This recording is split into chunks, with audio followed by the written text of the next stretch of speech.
The stock of the day is brought to you by IG, Australia's #1 CFD provider. Trade over 17,000 markets with extended trading hours on key US shares and competitive spreads, all on an award-winning platform. Get started at IG.com.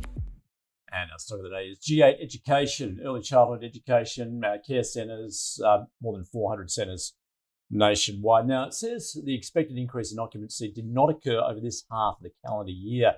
As a result, it expects 2025 earnings to be at a similar level compared with the previous year, sitting between $91 and $98 million. Spot occupancy in early November is down more than 6.5% from a year ago, and it points to affordability and cost of living pressures, which continue to impact families.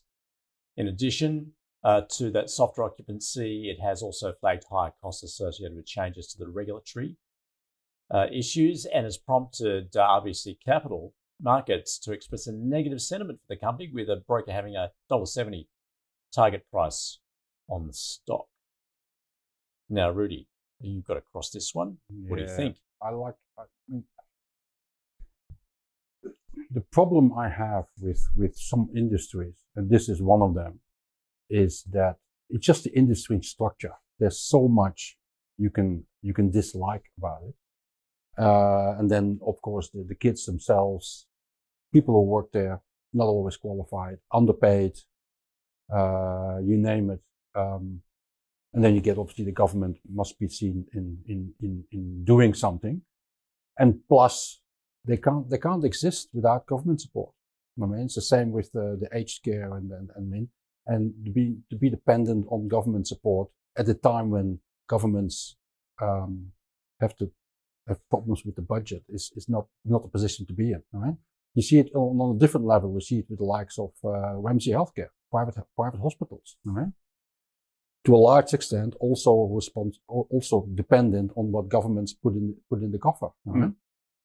So there's lots of reasons to dislike this one and not to go there, and another reason why, given today's share price response and after another profit warning, yet another one, often share prices are cheap for a reason. Now, having said so, a lower share price on the assumption that they're not going to cut their dividends also creates a very high yield. And I know for certain there's people out there, that's the only thing they care about. Now, in the long run, that probably doesn't necessarily always go down well, but you can make an argument that even if they have to cut their dividend, that you still get a high yield. So on that's the only basis I would personally think that you could possibly add that to your portfolio. But in general terms, I can't get excited. Even not on a higher share price, and even not at some stage when the metrics pick up. It's just not a sector I can get excited about. If you've been in it, you wrote it down to these levels. You have to punish yourself. Eat a whole bowl of mustard, I would say. The other thing is you can seek some solace in the fact that you will get the dividends. So do I call it a hold? For those that are in it.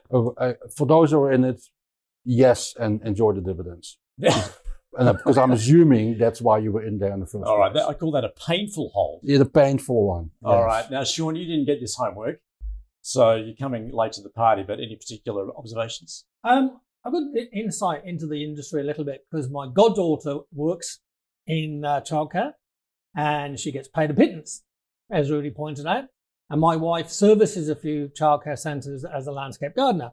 And I know they've got quite a bit of cash on the one-off level. And I think as a business, the small operators owning up 1, 2, 3, 4, 5 centres, buying a nice property and using it a bit like the McDonald's model, using the revenue to pay off the mortgage and suddenly owning up 5 properties as their superannuation fund. These guys I know are making a lot of money. But I think once you try and roll that map out of the big rich areas where people aren't worried about the cost of living pressures, and there are only so many suburbs that's the case, I think you hit big hurdles really, really quickly. The share price has halved this year. I see no reason to be in there at all.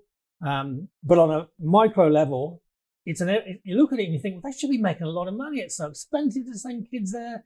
The wages are awful. That's a great combination. But then I also don't like the fact that governments are involved. They can determine how much you make. That to me is a huge red flag or two. So I couldn't buy it. Well, the recent negative news flow hasn't helped, has it? No. Well, no, it can't. And, it's very bad negative news flow. But at the end of the day, I just think it's a difficult model to roll out exponentially across the country. So no. No. All right, so there is a reluctant hold and a no as far as our stock of the day, G8 Education. The stock of the day was brought to you by IG. Trade over 12,000 shares and ETFs, including major tech giants with extended hours on an award-winning platform. Get started at ig.com.